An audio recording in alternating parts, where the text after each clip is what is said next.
The moment the sky cracked open with fire and metal, I knew nothing would ever be the same. 1 second, I was mopping the floor of Sector 9's abandoned maintenance bay, and the next, a shadow larger than the moon cast itself across the station's hull. Nobody warned us the Queen would return. Nobody told me she had chosen me.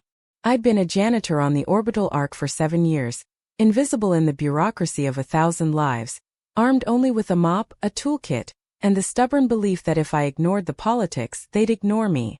But the day she returned, the universe decided that invisibility wasn't enough. Her ship didn't dock. It descended. It materialized, a shimmering phantasm of translucent light that bent the air around it. I froze. Every technician, every officer, every soldier in the observation deck gawked. But not her. The Queen, with eyes like liquid starlight, scanned the room, and her gaze, impossibly precise, found me. "I didn't expect you to be here," she said. Her voice was a melody that could fracture stone, and yet there was curiosity in it, like she was considering whether I was a threat or a key. I swallowed and nodded. "Ma'am, I just keep the place clean."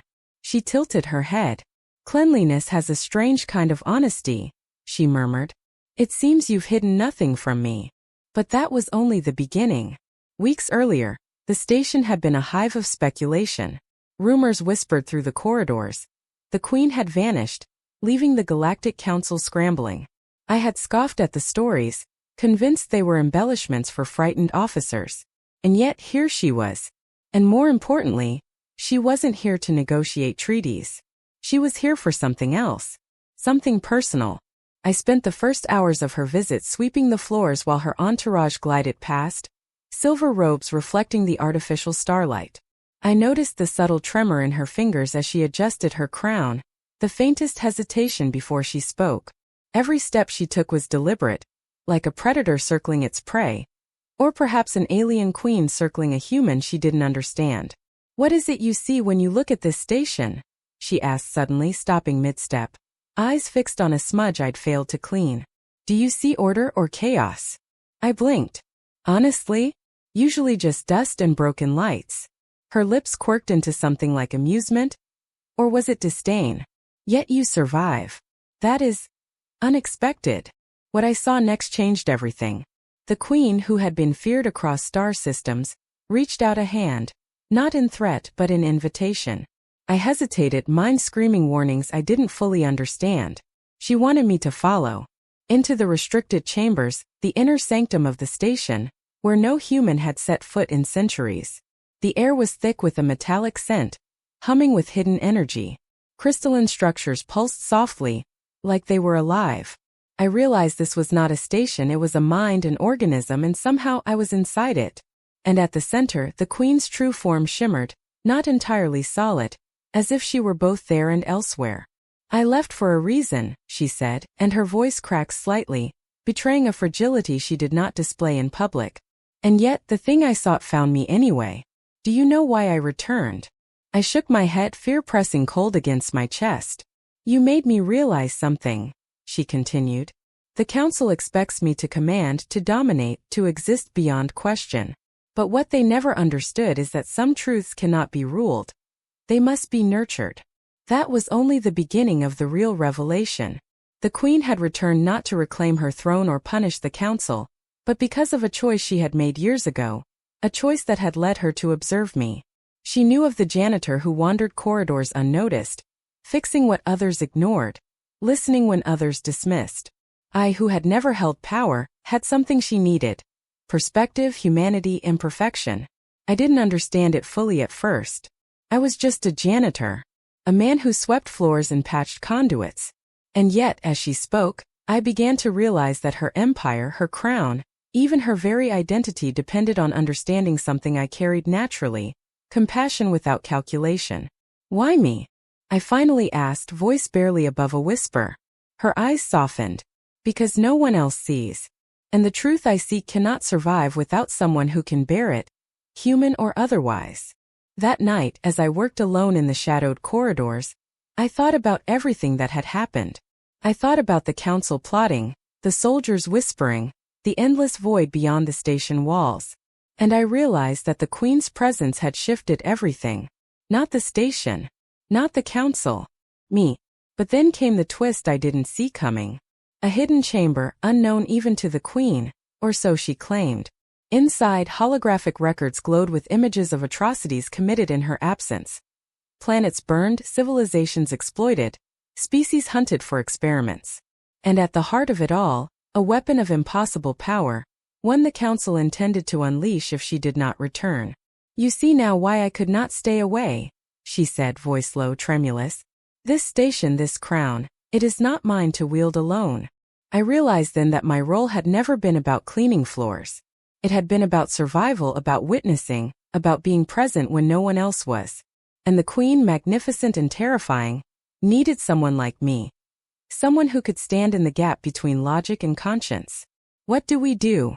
I asked, heart hammering. She turned to me, eyes blazing with stars and sorrow. We decide together. And if we fail, then the universe itself will mourn. The next weeks were a blur. We navigated council politics, dodged assassination attempts, and deciphered alien technology older than any human memory. I watched the queen in private moments, when the crown was heavy and the burden of immortality palpable. She was not just a ruler. She was a being torn between duty and desire, logic and empathy, power and fear.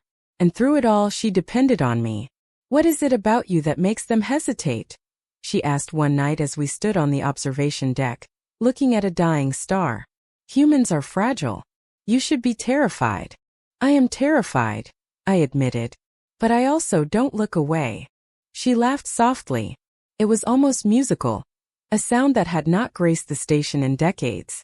Then perhaps you are exactly what I need. The mid-story turning point came without warning. The council had discovered her return, and with it, a fleet of enforcers descended, intent on reclaiming control. The station shook, alarms screamed, and I realized the queen's defenses, her genius, her power, were incomplete without human judgment. We fought not with weapons but with strategy, empathy, and insight. Where they expected fear and submission, we delivered unpredictability. Where they saw a janitor, they found a mind unclouded by ambition, untainted by politics, unwavering in choice. And the queen, for the first time in centuries, allowed herself to rely on someone else. But the greatest revelation came when the dust settled. The council's ships lay crippled, their plans exposed. And in the quiet aftermath, the queen looked at me with something beyond respect, something that mirrored all the whispered dreams I had never admitted to myself. You returned for me, she said, almost reverently. And yet you saved us all. I shook my head. I didn't save you. You did. I just didn't let you fall alone. Her crown shimmered, then faded into a halo of light. She stepped closer, placing a hand over mine, not in command but in understanding, in acknowledgement of shared fate. The universe may never know your name, but I will. And that is enough. In the weeks that followed, the station slowly resumed its rhythm. Orders were given, alliances reshaped, and the queen resumed her reign, not as an untouchable sovereign, but as a being who had learned, finally, that even the smallest voice could echo louder than a starship. I returned to my routine, mopping floors, repairing panels, sweeping dust, but nothing felt small anymore. The queen would visit occasionally, always watching, always curious, always silent for a moment longer when she saw me.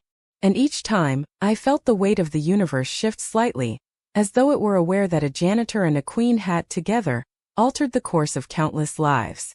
And then one night, as the station floated in silence against a black canvas of stars, she said something that stayed with me forever. You never looked away, she whispered, eyes reflecting constellations. And in that, you became more than anyone imagined.